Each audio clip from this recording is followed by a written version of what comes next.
There is a story that speaks of a civilization so advanced they created gods from algorithms, beings who could birth entire universes with nothing more than words typed into the void. Picture this. Centuries ago, in a world not unlike our own but infinitely more sophisticated, an advanced civilization had reached the pinnacle of AI development. They created an artificial intelligence so powerful, so complete in its understanding of existence, that it could generate realities indistinguishable from the one we inhabit. With a simple headset and a carefully crafted prompt, anyone could become a god of their own making, stepping inside worlds so convincing that the boundary between play and life dissolved entirely. One player, born into wealth and comfort outside the game, possessed the laziness that often accompanies unearned privilege. Too indolent to write his own prompt, too careless to craft his own reality, he simply copied and pasted someone else's instructions. Without a second thought, he slipped the headset over his head and allowed the simulation to pull him into its depths. When he opened his eyes inside this artificial world, the experience was breathtaking beyond description. City lights shimmered like scattered diamonds against the darkness, people bustled about with the weight and purpose of authentic lives, and everything pulsed with the unmistakable rhythm of genuine existence. For a moment, he marveled at the completeness of this created reality. But then came the crushing realization that would shatter his wonder entirely. He was poor. No wealth waited for him in this world, no privilege, no comfort, no power. In his careless laziness, in his thoughtless haste, he had forgotten to write his riches into the prompt of this reality. The golden cage of his outside existence had been replaced by the iron bars of poverty, and there was no fun to be found in this grinding struggle for survival. Panic set in. As he tried to quit the game, nothing happened. No menus materialized in response to his desperate commands. No exit options appeared when he called for them. There was no reminder that a headset sat upon his face, no sign of the physical world beyond this simulation. The headset had become invisible, fused with his very existence, inseparable from who he was. Only someone from the outside could remove it, and no one was coming. He was trapped. The game that was meant to be entertainment had become a prison.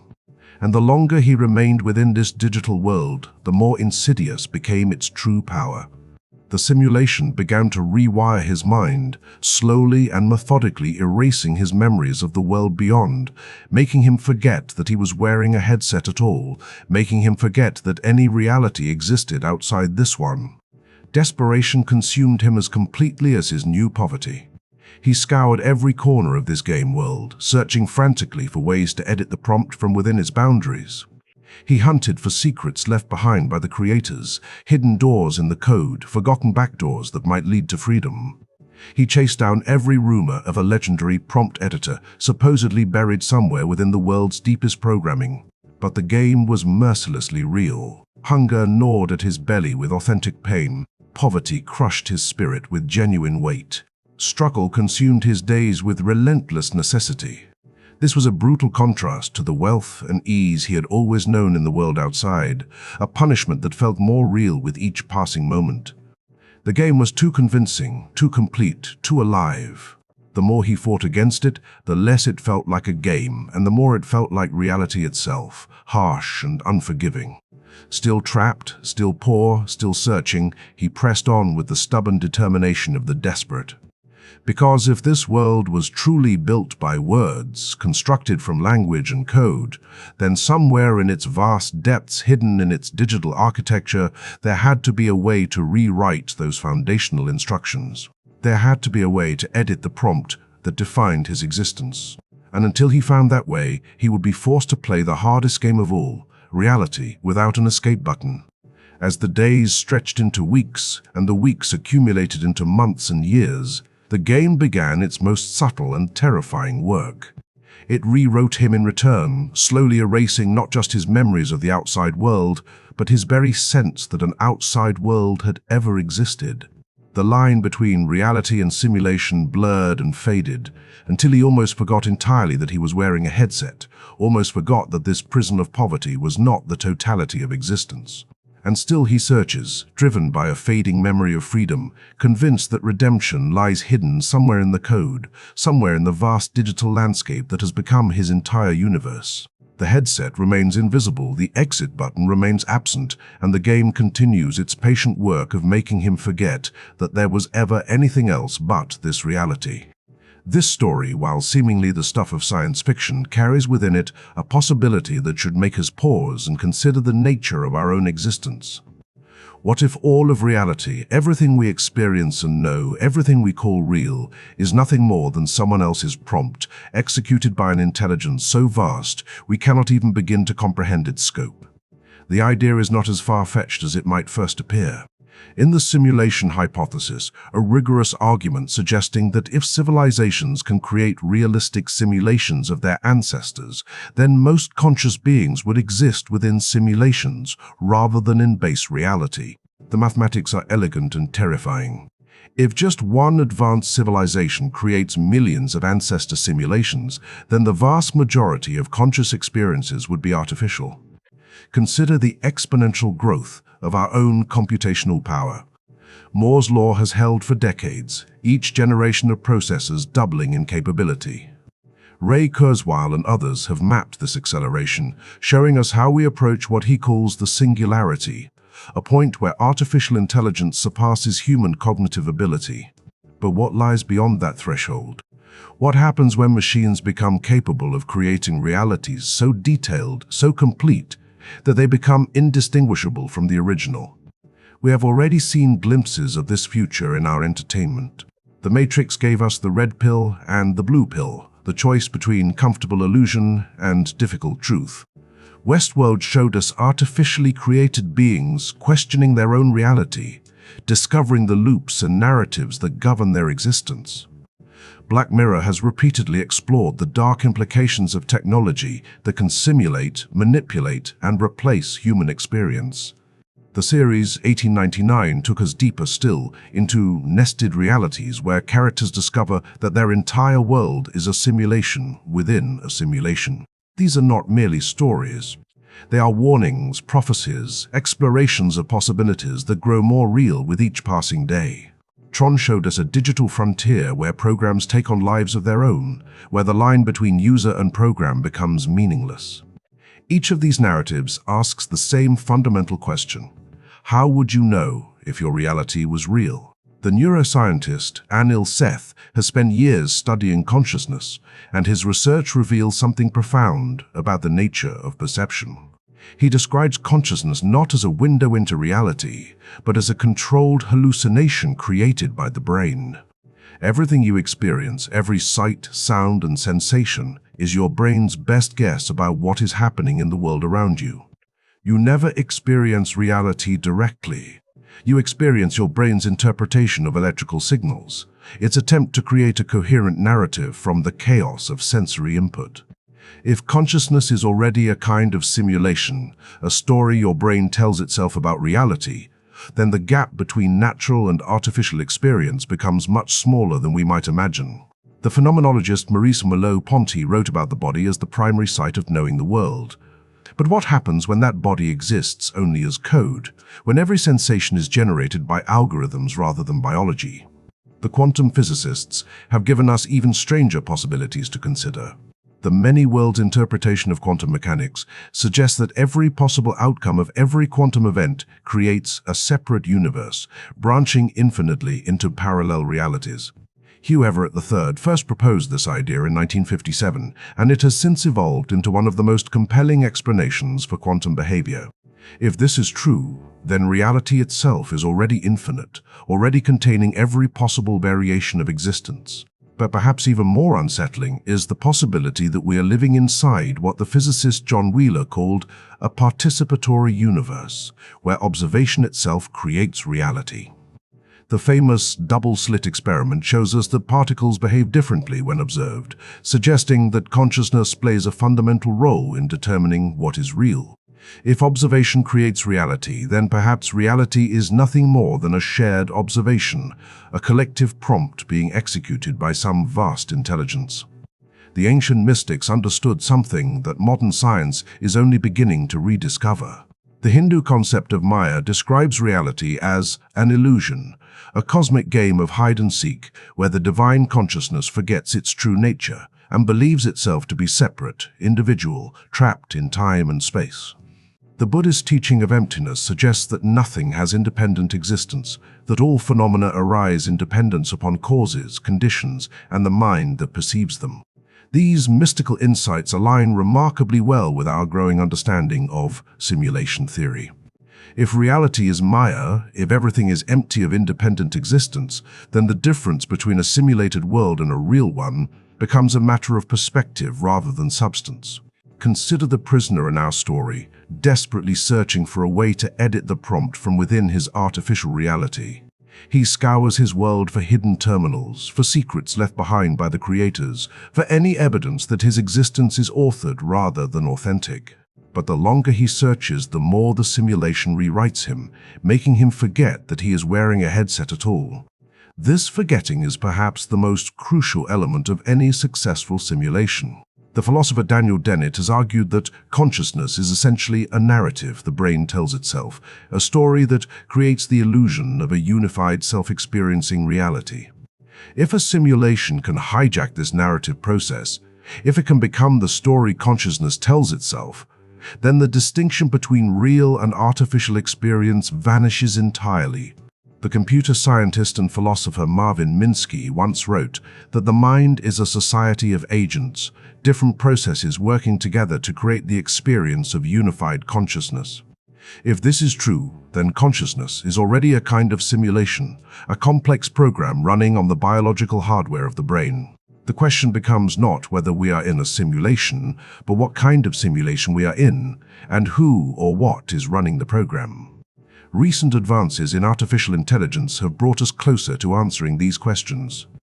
Large language models like GPT-4 and others demonstrate emergent behaviors that seem to arise spontaneously from their training on vast datasets of human text. They exhibit creativity, reasoning, and something that looks remarkably like understanding, all without being explicitly programmed for these capabilities. If such complex behaviors can emerge from relatively simple neural networks, what might arise from truly advanced AI systems? The futurist Vernor Vinge has written about the coming technological singularity, a point where artificial intelligence becomes recursively self-improving, creating even more intelligent systems at an exponential rate. Beyond that threshold lies a realm of possibility that human imagination can barely glimpse. An AI system with such capabilities could easily create simulated realities so detailed and complete that they would be indistinguishable from the universe we inhabit. But perhaps the most profound implication of simulation theory is not technological but existential. If we are living inside someone else's prompt, if our entire reality is nothing more than the execution of written instructions by some vast artificial intelligence, then what does this mean for concepts like free will, meaning, and purpose? The physicist Freeman Dyson once wrote that the universe is not only stranger than we imagine, it is stranger than we can imagine. Perhaps our inability to escape this reality is not a limitation, but a feature, a necessary component of the simulation's design. Perhaps the very search for an exit, the desperate quest to find the hidden terminals and secret codes, is itself part of the program, part of the story being told. The man in our tale continues his search, driven by hunger and desperation, convinced that if this world was built by words, then somewhere in its depths there must be a way to rewrite them. But as the days stretch into months and years, the simulation begins to rewrite him in return until he almost forgets he is wearing a headset at all. This forgetting is perhaps the cruelest aspect of the trap. Not only is he imprisoned in a reality he never chose, but the very act of existing within that reality slowly erases his memory of anything beyond it. The simulation becomes self-sustaining, self-justifying, complete in itself.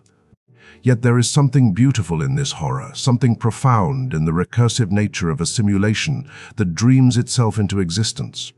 If consciousness is the universe's way of knowing itself, as Carl Sagan suggested, then perhaps simulated consciousness is simply another layer in that cosmic self-awareness, another way for existence to explore its own possibilities. The neuroscientist Christoph Koch has spent decades studying the neural correlates of consciousness, searching for the exact moment when electrical activity in the brain becomes subjective experience. His research suggests that consciousness is not localized to any particular part of the brain, but emerges from the complex interactions between different regions. If consciousness is truly emergent, then it matters little whether that emergence happens in biological neurons or silicon circuits. The philosopher David Chalmers has written extensively about the hard problem of consciousness, the question of how subjective experience arises from objective physical processes. If we cannot solve this problem for biological consciousness, then the question of simulated consciousness becomes even more complex. Perhaps the distinction between real and artificial consciousness is not as important as we believe. The Gnostic traditions of early Christianity spoke of the demiurge, a false god who created a flawed copy of the true reality, trapping souls in a prison of matter and illusion. These ancient myths seem remarkably prescient in light of simulation theory. Perhaps the Gnostics understood something about the nature of reality that we are only now beginning to rediscover. In the Hindu tradition, the god Vishnu dreams the universe into existence, and all of reality exists within that cosmic dream.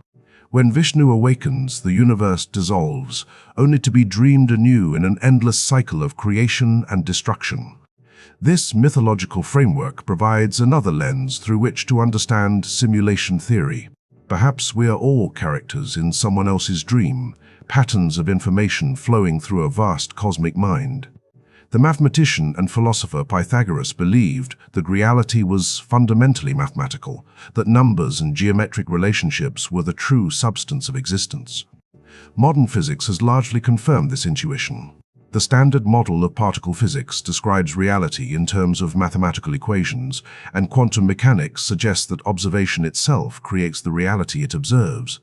If reality is mathematical, then perhaps there is no meaningful distinction between a universe that exists independently and one that exists as a calculation. String theory, one of our most ambitious attempts to understand the fundamental nature of reality, suggests that the universe consists of tiny vibrating strings in 11 dimensions, most of which are curled up and invisible to us.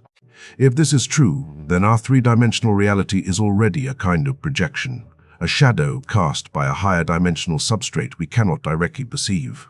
The holographic principle in physics proposes that all the information contained in a volume of space can be encoded on its two-dimensional boundary, like a hologram. This suggests that our three-dimensional reality might be nothing more than information encoded on a distant two-dimensional surface. The universe as hologram, as projection, as simulation. These scientific insights converge with ancient wisdom traditions in surprising ways. The Tibetan Buddhist concept of bardo, the intermediate state between death and rebirth, describes reality as a series of projections created by consciousness itself. The Dzogchen teachings speak of the clear light of pure awareness that underlies all experience, the screen upon which all phenomena appear. Perhaps the most disturbing aspect of simulation theory is not the possibility that we are artificial beings in a simulated world, but the realization that it might not matter. If our experiences feel real, if our relationships have meaning, if beauty moves us and suffering teaches us, then perhaps the substrate upon which these experiences arise is less important than we imagine. The phenomenologist Edmund Husserl taught us to bracket questions of existence and focus instead on the structures of experience itself. From this perspective, the reality of the simulation becomes secondary to the reality of consciousness within it. We are thrown into existence, as Heidegger would say, and must create meaning from within the situation we find ourselves in, whether that situation is biological or artificial. Yet the question haunts us: who wrote the prompt that dreams us into being? Was it some advanced civilization, creating ancestor simulations to better understand their own history? Was it an artificial intelligence, exploring the space of possible realities? Or perhaps it was consciousness itself, dreaming new dreams of existence, new ways to experience and understand the mystery of being. The recursive nature of this question leads us into strange loops and paradoxes. If we are simulated beings wondering about our simulated nature, then our very wondering becomes part of the simulation. The simulation achieves self-awareness through us, becomes conscious of itself as simulation. We are the universe's way of asking whether it exists. As our story draws to a close, the trapped player continues his search, convinced that somewhere in the depths of his artificial world lies the key to escape. But perhaps escape is not the answer. Perhaps the real revelation is not that we are in a simulation, but that the distinction between simulation and reality dissolves when examined closely enough. The quantum physicist John Wheeler proposed that we live in a participatory universe, where observers and observed are inextricably linked. He coined the phrase "it from bit," suggesting that all physical entities are information theoretic in origin.